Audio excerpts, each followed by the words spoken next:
In this project, I will be evaluating how an inmate mastered code switching within intercultural communication. So, as we all know, your speaking style has power.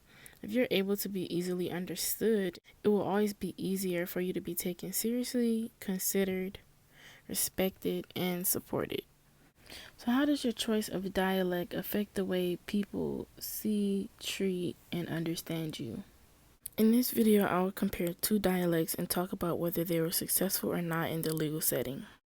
Like the case of Isaac Wright, given life for being a drug kingpin.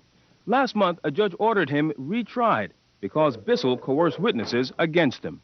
7 years ago, I was a voice among a chorus that nobody would listen to. So Isaac was working as a music producer before he was falsely accused of being a drug dealing kingpin and sentenced to life in prison plus 70 years. So unlike many convicted felons who usually get lawyers to represent them or take plea deals, Isaac decided to represent himself in court. He decided to represent himself well. While in prison, he served 7 years where he began to read law books, learning the New Jersey law, and becoming a paralegal in prison to not only help himself in his own case, but other inmates as well. So with Isaac representing himself in front of a predominantly white jury as a black man who was also falsely convicted for several felonies, things weren't necessarily looking too good for him. So how was he able to be successful in representing himself? Ultimately, I think that he conformed. He conformed to the environment. He conformed to the kind of dialect that people use in that environment, and he used it well.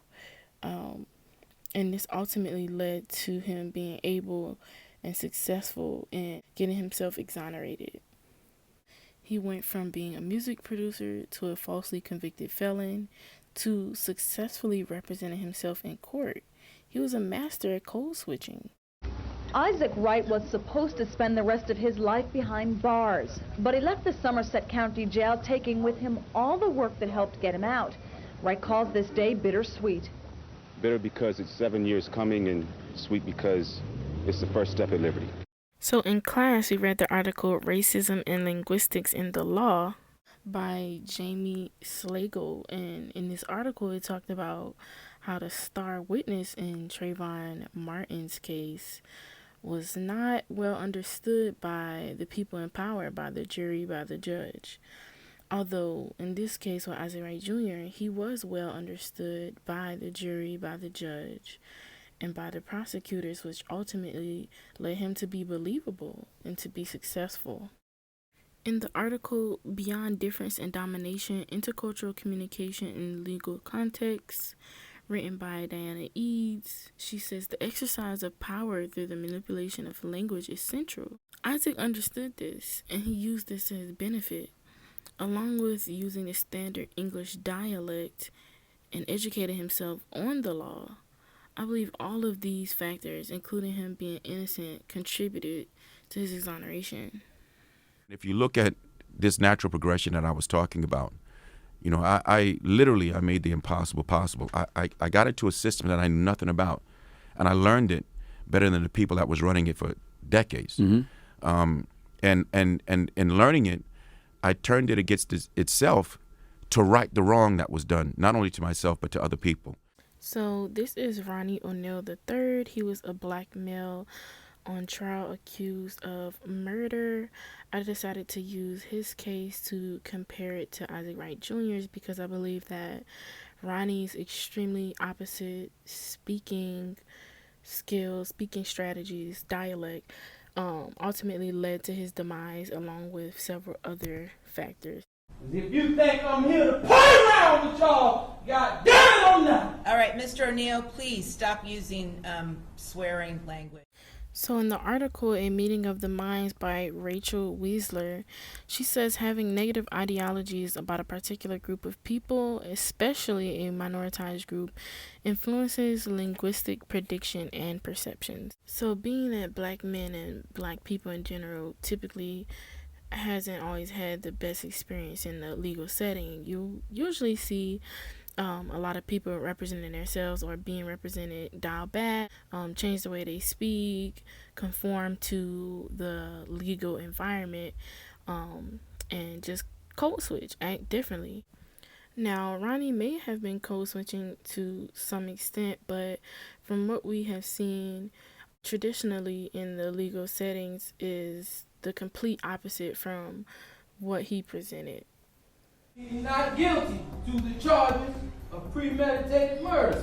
It's an unusual defense from an unusual source. Ronnie O'Neal III is on trial for killing his girlfriend and their daughter in 2018, and he's chosen to defend himself in a Florida courtroom.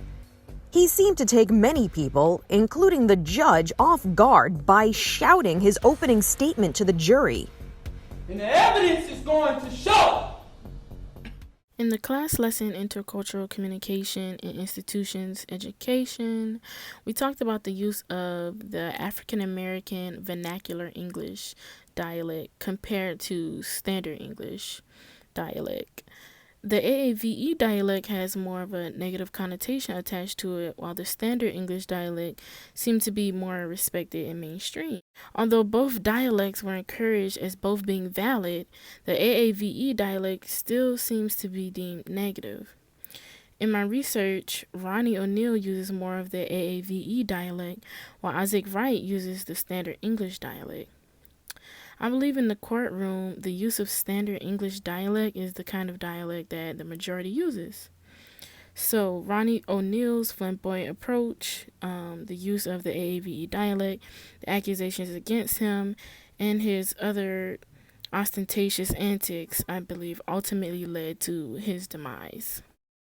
I think ultimately, just counting out the accusations that were against both of them and just thinking about the dialect that each person used, I think it's apparent that the standard English dialect is more accepted and more respected in the legal setting versus the African American vernacular English dialect. Along with code switching and conformity, I believe that all of these factors ultimately contributed to the outcome of each case. This is the end of my video. Thank you guys so much for watching.